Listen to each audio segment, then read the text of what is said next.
오늘 큐티 하셨어요? 우리 함께 큐티 합시다. 말씀을 함께 봅니다. 큐티한 남자. 비가 엄청 많이 오는데 비를 뚫고 오신 여러분을 축복합니다. 주의 은혜와 은총이 충만하기를 간절히 바라는 마음으로 함께 말씀을 보도록 하겠습니다. 감사합니다. 오늘부터 우리는 말씀이 속죄일이라 부르는 이스라엘의 큰 절기의 절차에 대해서 좀 알아보는 말씀입니다. 속죄일은 약 9월 말에서 10월 초에 있는 날인데요. 1년에 단 하루를 가리키는 날이에요. 그날은 이스라엘 백성에게 가장 엄숙하고 매우 중요한 날이에요.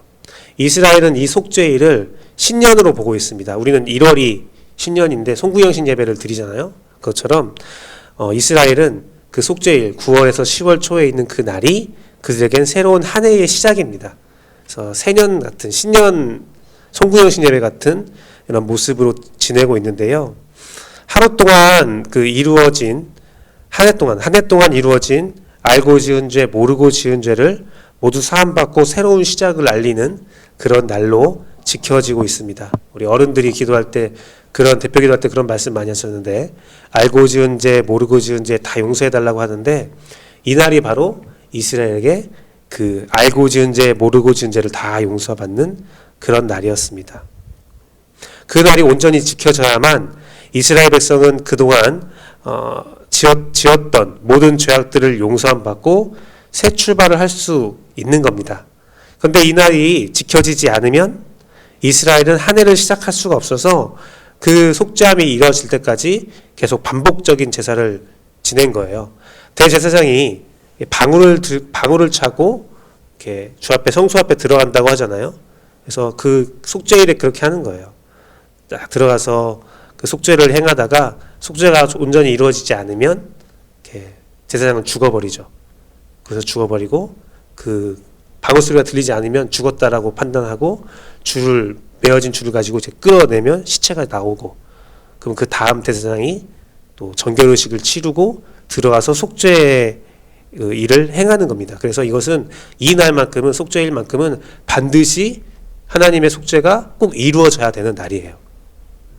오늘 나와 있는 그 아사셀 양도 있죠. 아사셀 염소도 있는데, 아사셀 염소에게 그 속죄를 하고 우리의 모든 죄가 이 염소에게 임합니다라는 행동을 하고 그 염소를 광야로 돌려보내거든요. 근데 광야로 가서 죽으면 문제가 안 되는데 그 염소가 다시 돌아온단 말이에요. 그러면 속죄가 이루어지지 않아요. 그럼 다시 한번 아사셀 양을 뽑아서 동일한 절차를 이렇게 반복합니다. 그래서 그것이 나중에 돼서는 어떻게 하냐면 그 양이 꼭 죽어야 되잖아요. 그래서 그 양을 풀어주는데 따라갑니다. 따라가서 절벽에 탁 밀어버려서 진짜 확 죽여버리는, 약간 좀 원래 그렇게 지키면 안 되는데 자연스럽게 하나님의 뜻을 알아야 되는데 자의적으로 하나님의 뜻을 해석해버리고 하나님의 뜻을 맞춰나가는, 퍼즐 맞추듯이 맞춰나가는 그러한 일들도 이제 벌어지게 되는 건데요. 오늘은 그러한 규례가 소개되어 있는 본문이죠. 이런 절차에 대해서는 제가 내일 새벽에 또 이어지는 본문에서 더 나누어 보도록 하겠습니다. 아사셀 염소에 대해서는 좀 더 나누어 보도록 하겠습니다. 오늘 여러분과 함께 나눌 말씀은 그런 속죄일을 먼저 말을 했다라는 그 사실을 가지고 말씀을 나누기 원해요. 하나님은 우리가 알고 지은 죄, 모르고 지은 죄에 대한 회개의 기회를 충분히 주시는 분입니다. 하나님은 충분히 주시는 거예요. 하나님의 심판과 징계는 갑작스러운 일이 아니라 충분한 기회가 있은 이후에 일어나는 일이라는 겁니다. 지난주에 한 주 동안 계속 말씀을 보면서 문둥병과 신체에서 고름이 나오는 병, 피가 흐르는 병에 대한 새벽 말씀 또한 그 생명의 말씀이 진행되었습니다. 근데 이러한 병의 특징은 뭐냐면, 이러한 죄의 특징은 뭐냐면, 이러한 질병의 특징은 뭐냐면 나뿐만 아니라 다른 이도 부정하게 만들어준다는 거예요. 그들에게 접한 사람들은 그 부정이 퍼진다는 거죠. 특히 유출병 같은 경우에는 재밌는 건데요. 내가 몸에서 어떠한 유출이 되잖아요. 어떠한 고름이 나온다거나 어떠한 몸에서 나오는 피 같은 걸 있단 말이에요. 그러면 내가 머물렀던 자리에는 나도 모르게 그 피나 고름이 묻어 있거나 남아 있을 수가 있다는 겁니다. 그거에 어떤 사람이 접하게 되면 나도 모르는 사이에 그 사람이 부정하게 되는 결과를 초래하는 거거든요. 제가 이 질병에 대해서 말씀을 묵상할 때 이 질병을 죄로 보면 우리의 죄에 대해서, 죄성에 대해서 말씀을 묵상할 수 있다라고 제가 말씀을 드렸었습니다. 이런 거예요. 죄는 파급 효과가 있다는 거예요. 죄의 유혹도 널리 퍼지지만 죄의 피해도 퍼지게 됩니다. 죄를 접하면 나도 죄를 범하는 경우가 있는데, 그것은 비단 죄의 유혹이 아니라 죄의 유혹을 통해서 내가 동일한 범죄를 저지른 것뿐만 아니라 다른 사람의 죄의 모습을 보면서 내가 격분하는 거예요. 내가 분노를 일으키는 거예요.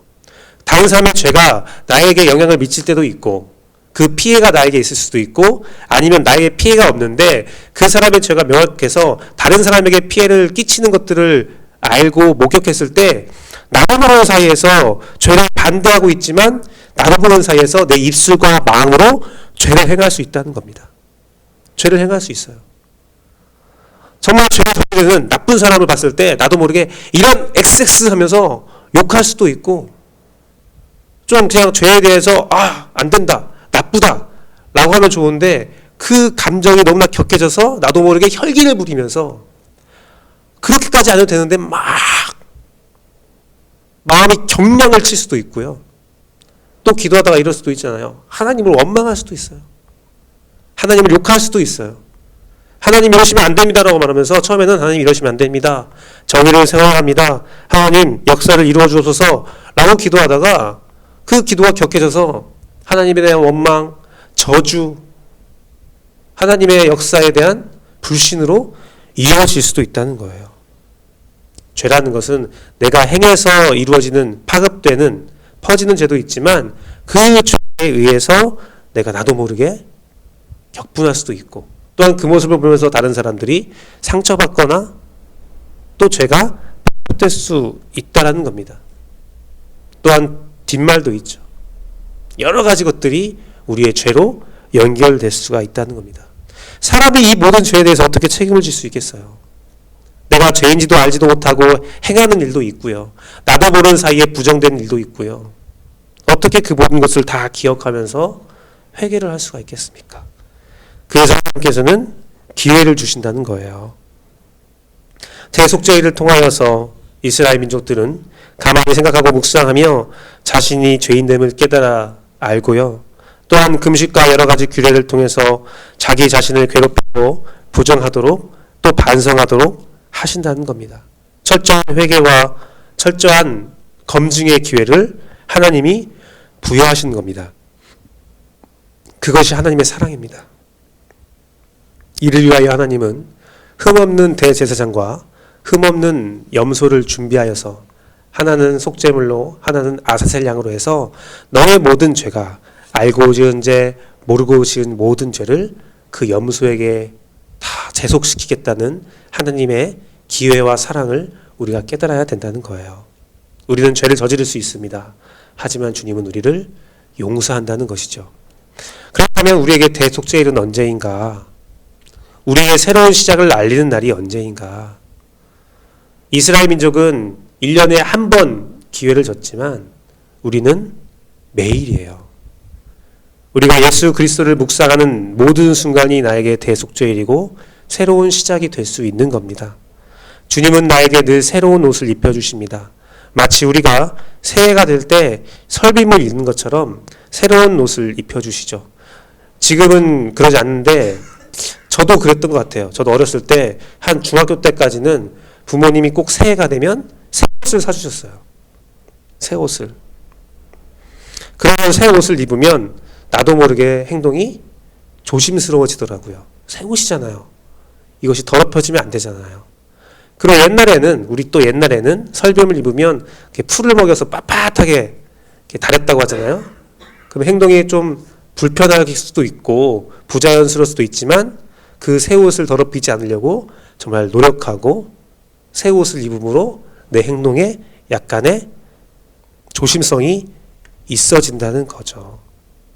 우리가 예수 그리스도를 알므로 주님께서 우리에게 새 옷을 입혀주고 우리가 우리의 입장과 우리의 상태의 변화가 되기도 하지만 우리의 행동이 주님 안에서 조심스러워지는 일이 있다는 겁니다.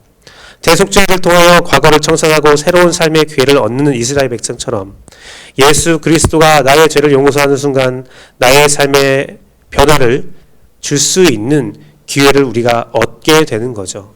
이 기회를 여러분들에게 매일 매 순간 허락하시는 것이 바로 예수 그리스도의 보혈입니다. 예수 그리스도의 보혈의 십자가 이후에 성령 하나님이 우리에게 임하였기 때문에 우리는 언제든 주 안에서 나의 죄를 회개하고 새로워질 수 있다는 겁니다.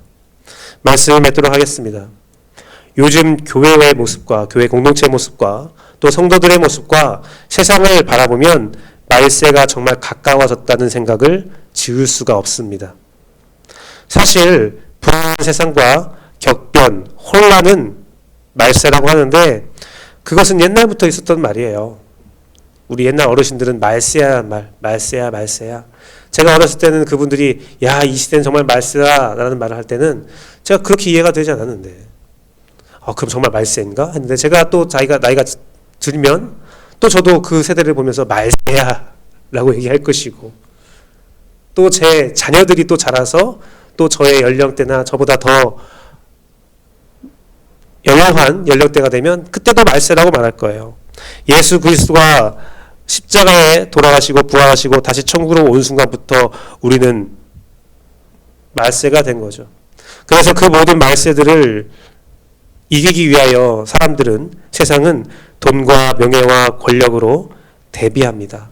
하지만 우리는 늘 있는 말세에 정말 대비해야 할 것이 무엇인지 알고 있잖아요. 순수하고 정결한 마음, 회개의 마음, 주님께 나아가는 마음이 말세를 대비하는 유일한 방법인 것을 우리가 알고 있잖아요. 말세가 얼마나 남았던 간에 나에게는 어차피 한평생 살 날밖에 남지 않았고요. 그것은 길어야 100년 인생이에요. 100년 인생이에요. 길다면 길고 짧다면 짧은 날들이지만 지금 나에게는 이제 100년에서 내 나이를 빼면 아무리 길어도 그 정도 연수밖에는 우리에게 허락되지 않은 우리의 연수, 우리의 말세는 그 기간밖에 없는 겁니다. 그 짧은 기간 동안에 한 가지 소원은 예수 그리스도를 만났음을 기뻐하며 지금까지 지켜주셨음을 감사하며 끝없이 허락되는 하나님의 기회를 놓지 않고 그 은혜를 누리며 살아가는 겁니다. 오늘이 마지막이라 생각하고 지금 이 순간이 내 속죄일이라는 생각을 가지고 주님께 나아가 여러분이 알고 지은 죄 모르고 지은 죄를 다 용서함 받고 그 은혜 가운데 하나님의 백성이 되어서 성령님의 인도함으로 살아가며 여러분들이 그 예수 그리스도의 복음을 그 귀한 속죄의 은혜를 전달하며 살아갈 수 있는 여러분의 삶이 되기를 축복합니다. 함께 기도하시겠습니다.